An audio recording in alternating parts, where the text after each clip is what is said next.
Bagi Tuhan, hidup rukun itu harus dikerjakan. Bukan pilihan, tetapi keharusan. Kata Daud, kata Mazmur, kesanalah akan kuperintahkan berkat-berkat. Katakan amin. Rukun itu mahal. Hidup rukun itu mahal. Perlu menguasai diri, perlu mengalah. Itu mahal.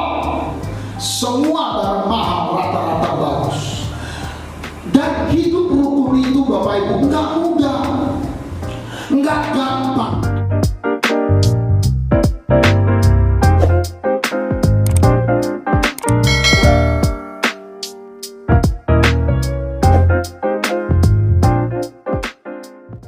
Shalom saudara. Salah satu arti dari Pentakosta ketiga adalah kebangkitan generasi Yeremia, yaitu anak-anak muda yang dipenuhi Roh Kudus, cinta mati-matian kepada Tuhan Yesus, tidak kompromi terhadap dosa, dan akan bergerak untuk memenangkan jiwa. Nah saudara, kebangkitan generasi Yeremia tidak hanya ditunggu secara pasif, tetapi harus dikerjakan secara aktif di komunitas lokal kita masing-masing. Ketimbang menunggu untuk sebuah ledakan besar, cara kerja kerajaan Allah itu dimulai dari benih yang kecil dan pelan-pelan akan bertumbuh. Tuhan Yesus memberikan kita sebuah perumpamaan dalam Matius 13 ayat 24-25 yang berkata, "Hal kerajaan sorga itu seumpama orang yang menaburkan benih yang baik di ladangnya. Tetapi pada waktu semua orang tidur, datanglah musuhnya menaburkan benih lalang di antara gandum itu, lalu pergi." Dari ayat ini, kita melihat cara kerja kerajaan Allah dan cara kerja iblis. Tuhan menabur benih yang baik dan itu akan bertumbuh. Tetapi iblis juga tidak tinggal diam. Iblis bekerja dengan menaburkan benih yang jahat yang diilustrasikan oleh lalang sebagai kontra dari benih yang baik yang diilustrasikan oleh gandum. Dengan demikian, dapat kita katakan bahwa di era Pentakosta ketiga ini, ketika Tuhan menabur benih yang baik, yaitu kebangkitan generasi Yeremia, maka iblis akan juga menaburkan benih yang buruk untuk menghancurkan rencana Tuhan atas generasi ini. Berdasarkan lensa pemahaman Matius 13 ayat 24-25 terkait prinsip kerja si iblis, maka kita akan mengerti bahwa kalau hari-hari ini kita melihat iblis secara gencar menaburkan benih yang tidak baik kepada generasi muda, sehingga mengakibatkan anak-anak muda terjerumus dalam kehidupan yang berdosa atau yang sangat bertolak belakang dengan karakteristik generasi Yeremia, itu artinya iblis mengetahui bahwa Tuhan sedang mengerjakan sesuatu yang dahsyat. Tuhan sedang menabur benih yang baik, yakni kebangkitan generasi Yeremia. Sekarang, pertanyaannya bagi generasi Yeremia adalah, di manakah posisi kita sekarang? Apakah hidup kita lebih condong mengikuti arus dunia atau Tuhan? Arus dunia bisa berbicara mengenai budaya, norma, tren, dan ideal-ideal yang duniawi. Tapi sebagai orang percaya, kita diingatkan untuk memikirkan perkara-perkara yang di atas dan bukan yang di bumi. Seperti yang sering disampaikan oleh gembala sidang kita. Perkara yang di bumi berbicara tentang hidup yang duniawi, yang dinyatakan dalam rupa perintah, peraturan, dan ajaran yang tidak membawa seseorang kepada pengenalan akan Kristus. Perkara yang di bumi juga berbicara tentang segala sesuatu yang berada dalam pikiran, perkataan, dan perbuatan yang merupakan sifat manusia lama sehingga bertentangan dengan kehendak Allah. Tetapi sesuai Roma 12 ayat 2, generasi Yeremia harus berubah oleh pembaharuan budi supaya dapat membedakan mana kehendak Allah yang baik dan yang berkenan kepadanya. Sebaliknya, kehidupan kita seharusnya ada di dalam Tuhan sepenuhnya. Ini berarti bahwa kita hidup mengikuti prinsip, ideal, dan standarnya Tuhan, dan bukan yang lain. Dengan kata lain, kita diminta untuk lebih lagi memikirkan perkara-perkara yang di atas. Dan juga seperti yang disampaikan oleh gembala sidang kita, memikirkan perkara-perkara yang di atas berarti bahwa kita harus menilai, mempertimbangkan, dan memikirkan segala sesuatu dari sudut pandang kekekalan dan sorga. Dan kita juga harus berpikir dan bertindak sesuai dengan pikiran dan tindakan Kristus. Jadi di manakah posisi hidup kalian sekarang dan apa yang kalian tunggu? Untuk itu ada dua langkah utama yang harus diambil oleh generasi Yeremia. Dan yang pertama adalah mengambil komitmen pribadi. Bangunlah kedalaman rohani. Gunakanlah waktu di masa muda kalian untuk membentuk spiritualitas, mentalitas, karakter, serta pengetahuan dan keahlian. Dan prosesnya memang tidak mudah, namun bukanlah hal yang mustahil. Mintalah pertolongan Roh Kudus dan beri dirimu untuk dimuridkan, dimentoring oleh kakak-kakak rohani, dan bergabunglah dalam komunitas rohani yang sehat. Yang kedua adalah menjangkau keluar, yaitu bergerak untuk memenangkan jiwa-jiwa sebagaimana diperintahkan kepada kita oleh Tuhan melalui amanat agung dalam Matius 28 ayat 19-20. Jadi apalagi yang ditunggu? Jangan sampai yang ditunggu adalah kesiapan diri kita, sementara diri kita tidak melakukan apa-apa, tidak memiliki kerinduan untuk dipenuhi dengan Roh Kudus, tidak ada gairah untuk cinta mati-matian kepada Tuhan Yesus, dan belum rela untuk melepaskan kompromi dengan dosa yang tentunya menghasilkan kenikmatan bagi kedagingan. Hal ini dapat diumpamakan seperti kita berada di dalam mobil dan mengharapkan untuk tiba di tempat tujuan, tetapi tidak menghidupkan atau menjalankan mobil tersebut. Nubuatan telah disampaikan. Janji Tuhan tentang kebangkitan generasi Yeremia telah dinyatakan. Tetapi kitalah yang harus mengambil keputusan untuk bangkit dan untuk bergerak. Untuk itu, ini adalah saatnya untuk meresponi panggilan Tuhan dan untuk menggenapi rencananya atas generasi Yeremia dan atas umatnya. Saudara, untuk penjelasan lebih lengkapnya dari tim teologi kami, silahkan buka link yang ada di atas atau scan QR Code yang tersedia. Salam integritas dan Tuhan Yesus memberkati.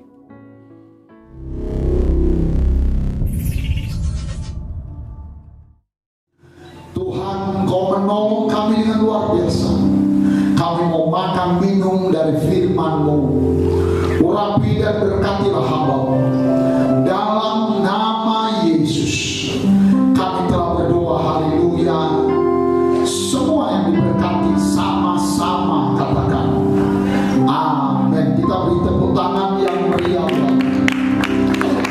Terima kasih.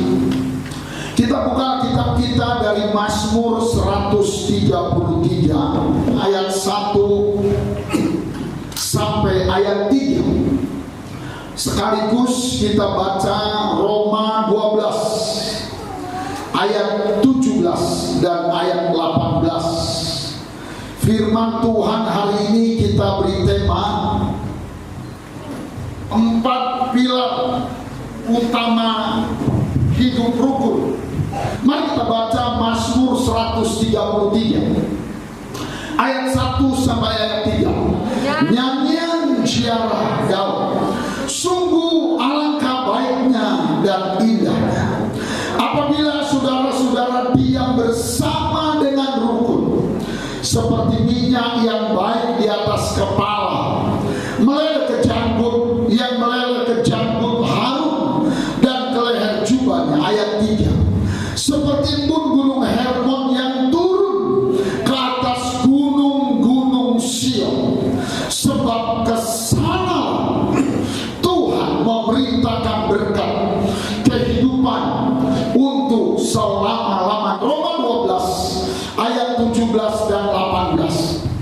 Janganlah membalas kejahatan dengan kejahatan.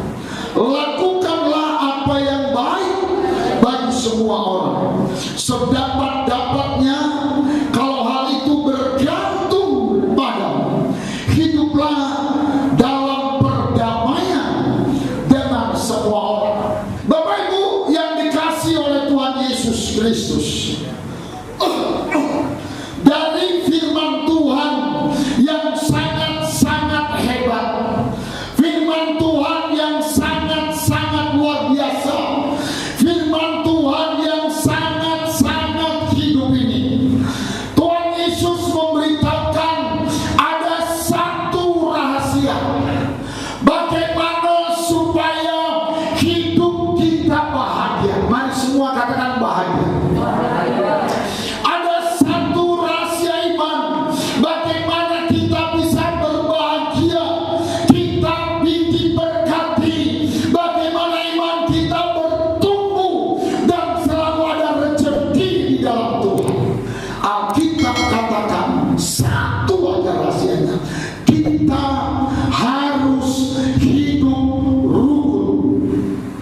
Semua katakan hidup rukun 2-3 jam.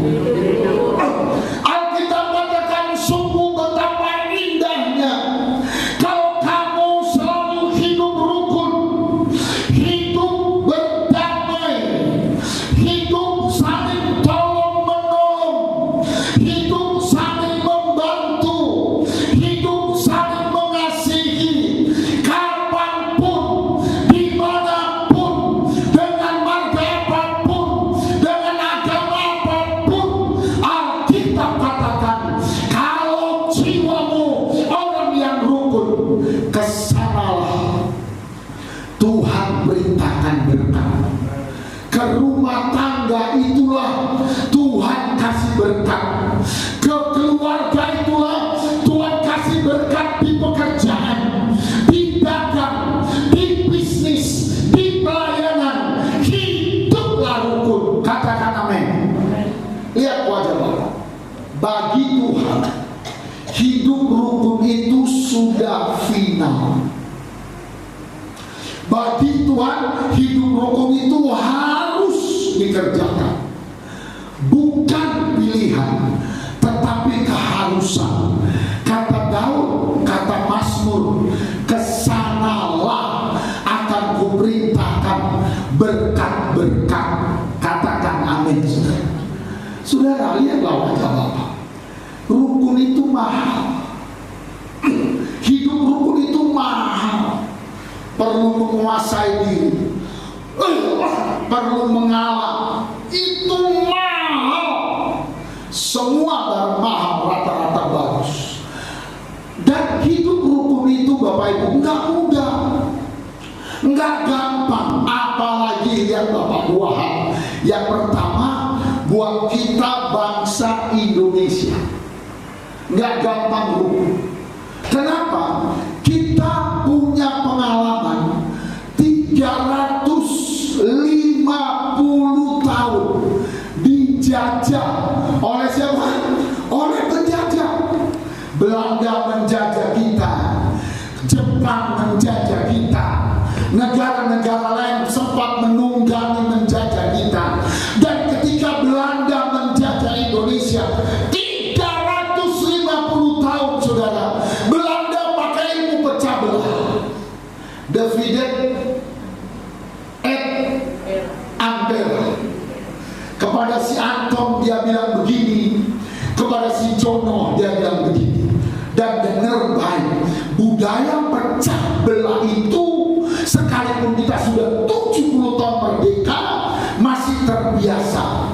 Orang Indonesia masih sangat hobi menggosip, jelekkan sana, jelekkan sini. Rukun itu tidak gampang. Kenapa? Sudah turun temurun.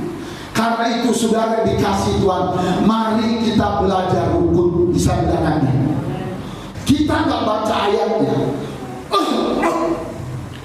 tapi dalam firman Tuhan ini ada banyak cara membangun kerukunan. Tapi hari ini dengan cepat, mungkin kita nggak baca ayatnya, minimal ada 4 membangun kerukunan. Ada 4 pilar untuk bangun kerukunan. Yang pertama, saudara, kerukunan itu terbentuk lewat doa. Yakobus 4 dan Yakobus 5, kita lihat Yakobus 4, bahwa kenapa ada pertengkaran, kenapa ada perselisihan, karena kita tidak mendoakannya. Jadi saudara, mari kita saling mendoakan. Saya sebagai hamba Tuhan mendoakan saudara, saudara doakan kami, doakan teman satu mobil. Saudara, pertemanan, kerukunan itu dibangun mulai dari hadirat Tuhan. Percayalah, orang yang tidak mau mendoakan temannya pasti akan terjadi pertengkaran. Kita baca ayat 1 sampai ayat 2 Yakobus 4. Kamu mengingini sesuatu, tetapi kamu tidak memperolehnya. Lalu kamu membunuh, kamu iri hati, tetapi kamu tidak mencapai tujuan. Lalu kamu bertengkar dan kamu berkelahi, kamu tidak memperoleh apa-apa, apa katanya? Karena kamu tidak. Jadi mari kita doakan teman kita. Yang anak muda doakan orang tua, yang orang tua doakan orang muda. Poin nomor 1, yang percaya katakan amin. Yang kedua, kerukunan itu dibangun. Kita harus bersedia menjadi orang yang membayar. Katakan amin. Kita lihat Filemon 1 ayat 17 sampai 19. Sekali waktu seorang hamba Tuhan senior di kota Medan, saya tidak sebut namanya, kami sekali waktu sedang makan siang bersama. Waktu makan siang dia bilang begini, Marlin katanya, Yuma, ada kerukunan, mau? Ada persatuan, mau? Kalau you mau ada kerukunan persatuan, you harus belajar jadi orang yang membayar. Jadi kerukunan dalam firman Tuhan itu tercipta kalau ada orang yang mau belajar membayar. Yang ngerti bilang amin. Karena kalau kita ketemu itu disebutkan ada sukacita, biasanya paling enggak harus ada air putih, segelas air putih. Segelas air putih ini harus dibayar. Kenapa seringkali susah orang rukun? Karena dia pelit, tidak belajar mau membayar. Yang ngerti katakan amin. Ayat 17 Filemon pasal 1 17, 18, 19. Kalau engkau menganggap aku temanmu seiman, terimalah dia seperti aku sendiri. Ayat 18 semua baca.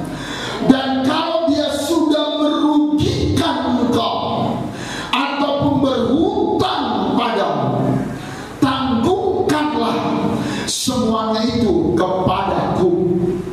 Ayat 19. Mari semua baca 2-3 ya. Aku Paulus menjamin dengan tulisan tanganku sendiri, aku akan membayarnya. Agar jangan kukatakan, tanggungkanlah semuanya itu kepadamu, karena engkau berhutang padaku, yaitu dirimu sendiri. Yang kedua, saudara, kerukunan dibangun dengan adanya orang-orang yang mau membayar. Saudara, seringkali kenapa orang susah kumpul dengan rukun? Karena nggak ada yang mau bayar. Banyak orang mau dibayarin. Saudara, kita bersyukur persekutuan doa hamba-hamba Tuhan setiap Selasa itu bisa jalan. Salah satunya adalah karena kita jemaat Bethlehem itu mau membayar. Amin, saudara. Karena itu kita berdoa, biarlah iman kita, ekonomi kita ditumbuhkan Tuhan. Kita belajar membayar. Bukan harus penuh, tapi kita latih. Ada orang kan kalau kumpul dia aja. Ada orang yang pura-pura dia belajar. Bukan soal banyak atau kecil, bukan soal kaya atau miskin, itu soal hati. Yang ngerti katakan amin. Ada orang, ayo jalan, aku jalan sama dia, gak pernah mau itu membayar. Gitu bayar dari kamar mandi. Jangan, saudara, satu persekutuan itu jalan. Kita belajar membayar. Yang ketiga, kerukunan, pilar yang ketiga adalah harus mau jadi hamba. Kita harus mau jadi hamba. Matius 27, Matius 20 masuk Bapak, ayat 26, 27, 28. Tidaklah demikian di antara kamu, barang siapa ingin menjadi besar di antara kamu, hendaklah ia menjadi pelayanmu. Dan barang siapa ingin menjadi terkemuka di antara kamu, hendaklah ia menjadi hambamu. Sama seperti Anak Manusia datang bukan untuk dilayani, melainkan untuk melayani dan untuk memberikan nyawanya menjadi tebusan bagi banyak orang. Yang ketiga, saudara, pilar kerukunan adalah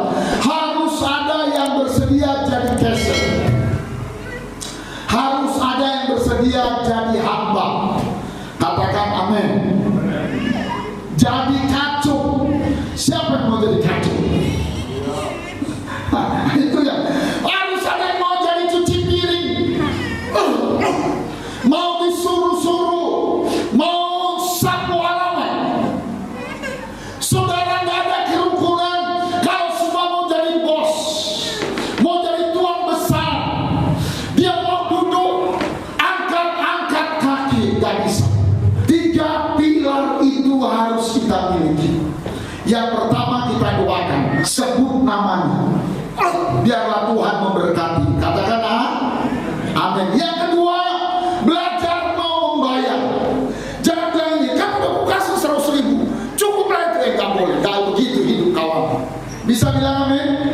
Yang ketiga, harus ada yang rela jadi panghogas, jadi pekerja, dan Tuhan pasti menolong kita. Yang ngerti, mari kita beri tepuk tangan yang meriah buat Tuhan. Kita berdiri sama-sama. Mari kita berdoa. Bapa, di dalam nama Tuhan Yesus Kristus, terima kasih buat segala kasih setiamu, buat berkat, buat pertolonganmu yang sungguh sangat luar biasa ya Tuhan. Bapa, kami mau belajar hidup rukun, kami mau membangun hidup rukun. Biarlah berkat-berkat-Mu tercurah kepada kami, berkati setiap kami Tuhan. Ajar kami berdoa, selalu berdoa ya Tuhan.